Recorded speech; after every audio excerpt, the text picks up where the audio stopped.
ایک مجتہد ہیں سید محمد کاظم یزدی. کیا سید محمد کاظم یزدی. اتنا آپ لوگوں کا حافظہ تو بہت تیز ہے. ٹھیک. اچھا وہ بہت بڑے مجتہد نجف اشرف میں، اور تھے وہ یزد، ایران کا ایک گاؤں ہے، شہر ہے، وہاں کے وہ تھے. وہ ایک دفعہ انہوں نے ارادہ کیا کہ میں اپنے گاؤں جاتا ہوں، اور وہاں ان کو کچھ کام تھا. وہ پرانے زمانے تو آپ کو پتہ ہے بہت زیادہ وقت لگتا تھا ٹریولنگ میں، گھوڑوں پہ مہینوں جاتے تھے، پھر مہینوں لگ جاتے تھے وہاں سے واپس. پتہ نہیں میں واپس آ سکوں یا واپس نہ آ سکوں. ٹھیک. ہو سکتا ہے میری وہاں پہ موت واقع ہو جائے. انسان کبھی بھی، ہر انسان کو موت واقع ہونی. ٹھیک. اس لیے انہوں نے کہا کہ میں ایک کفن اپنا ساتھ لے جاتا ہوں. انہوں نے کفن تیار کیا اور کفن پہ پورا قرآن لکھا. اپنے کفن پہ پورا قرآن لکھا.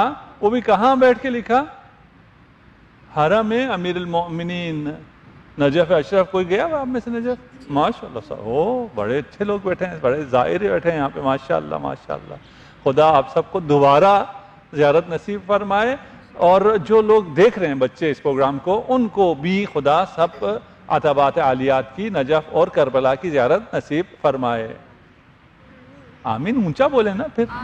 ہاں، خود زیارت کر لیے، دوسرے بچوں کے لیے اونچی آمین ہمیں بولنی چاہیے تاکہ ہمیں بھی دوبارہ زیارت نصیب ہو. حرم میں زری کے کنارے بیٹھ کر کفن پہ پورا قرآن لکھا، زری سے مسح کیا. پھر کربلا گئے، اس کفن پہ زیارت عاشورہ لکھی. زیارت عاشورہ آپ لوگ پڑھتے ہیں؟ آپ پڑھتے ہیں نا؟ یہ حدیث قدسی ہے، معتبر زیارت ہے، ہمیں اماموں نے سکھائی ہے. اگر آپ لوگوں کو بھی کوئی بھی پرابلم آ رہی ہو نا، زیارت عاشورہ پڑھیں، آپ کی پرابلم انشاءاللہ سالو ہو جائے گی. کفن پہ زیارت عاشورہ لکھی ہے. کہاں؟ کربلا میں، حرم امام حسین علیہ السلام. ٹھیک. اور پورا قرآن لکھا حرم امیر المؤمنین علی علیہ السلام. ٹھیک. یہ کفن تیار کیا. اب کتنا قیمتی کفن ہے، ٹھیک ہے نا؟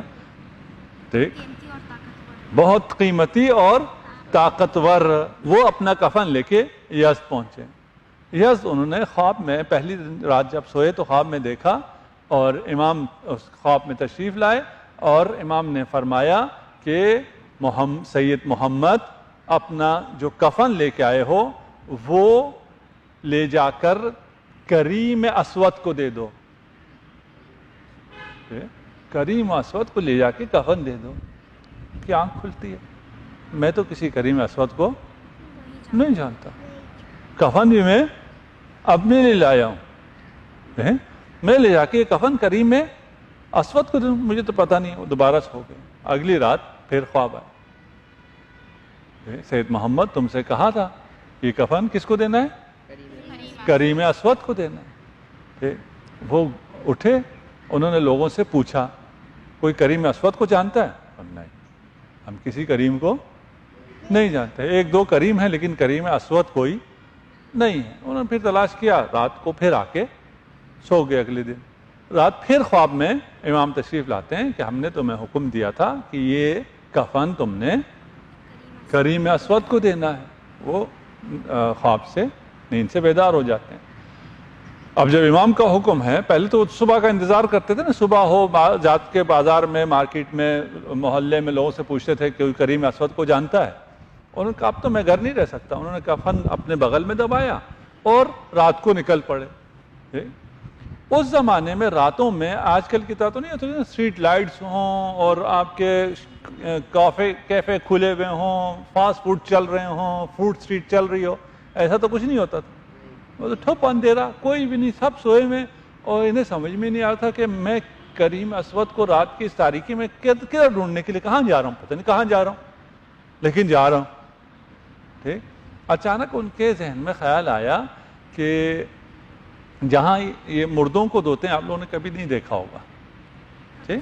قبرستان نہیں، قبرستان سے پہلے ادھر آپ جائیں نا، امام بارگاہ میں ایک روم ہے جہاں مردوں کو غسل دیا جاتا ہے. اس کے ذہن میں آیا کہ کفن دینا ہے نا، تو ہو سکتا ہے کوئی میت ہو تو میں وہاں جاؤں، غسل خانے میں جاؤں جہاں میت کو غسل دیتے ہیں، وہاں شاید مجھے پتہ چل جائے.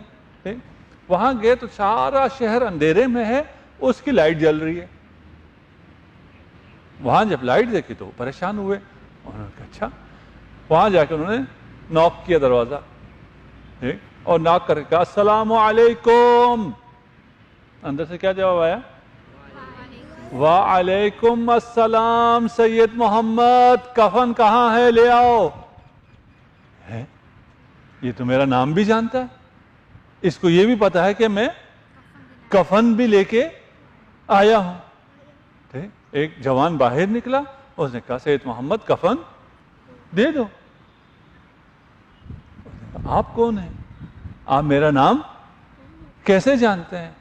آپ کو یہ کیسے پتا ہے کہ میرے پاس کفن ہے؟ اس نے کیا کہا؟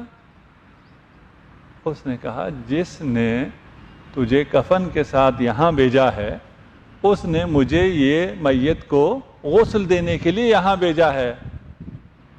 کس نے بھیجا تھا اس آدمی کو بھی؟ امام زمانہ عجل اللہ فرجہ الشریف نے. ٹھیک، اچھا، اس نے وہ کفن دے دیا. کہا تم جانتے تھے اس کو جو غسل دے رہا تھا نا؟ اس نے کہا کہ کریم اسود کو تم جانتے ہو؟ کہا نہیں میں بھی نہیں جانتا، مجھے بھی حکم ہوا اور میں یہاں آ گیا. مجھے یہ کہا کہ سید محمد کفن لے کے آ رہا ہے اور تمہیں بھی حکم ہوا، تم بھی کفن لے کر یہاں آ گئے. ٹھیک، انہوں نے اس کو غسل دیا، کفن دیا، دفنا دیا، اور پھر پوچھا اس کے بیٹے سے کہ یہ کون تھا؟ انہوں نے کہا ہمارا باپ جو ہے وہ منڈی میں کام کرتا تھا، ٹھیک، اور حمال تھا. یہ جو وزن اٹھا کے آپ جاتے ہیں نا تورا بازار میں جاتے ہیں تو وہ پورٹر نہیں ہوتے، ٹھیک، سامان اٹھا کے ادھر ادھر کرنے والے. ٹھیک، وہ جو پورٹرز ہوتے ہیں وہ پورٹر تھا، وہ سامان اٹھاتا تھا. ایک آدمی جو سامان اٹھاتا ہے، اتنا غریب ہے، کوئی زیادہ پڑھا لکھا بھی نہیں ہے، کوئی عالم بھی نہیں ہے، کوئی فقیہ بھی نہیں ہے، اس کے لیے امام نے اتنا انتظام کیوں کیا؟ اس کے بیٹے سے پوچھا کہ آپ کا بابا کیا کرتا تھا؟ کہا ہمارے باپ کی ایک عادت تھی، ہر وقت وہ امام زمانہ کو یاد رکھتا تھا. اپنے صبح کا آغاز وہ امام کو سلام کر کے کرتا تھا، اور رات بھی ختم سونے سے پہلے بھی امام زمانہ عجل اللہ فرجہ الشریف کو سلام کرتا تھا، زیارت کرتا تھا. تو جو شخص اپنی زندگی میں اس طرح امام کو یاد رکھے، امام اس کو ساری زندگی بھی یاد رکھتے ہیں اور زندگی کے بعد بھی یاد رکھتے ہیں.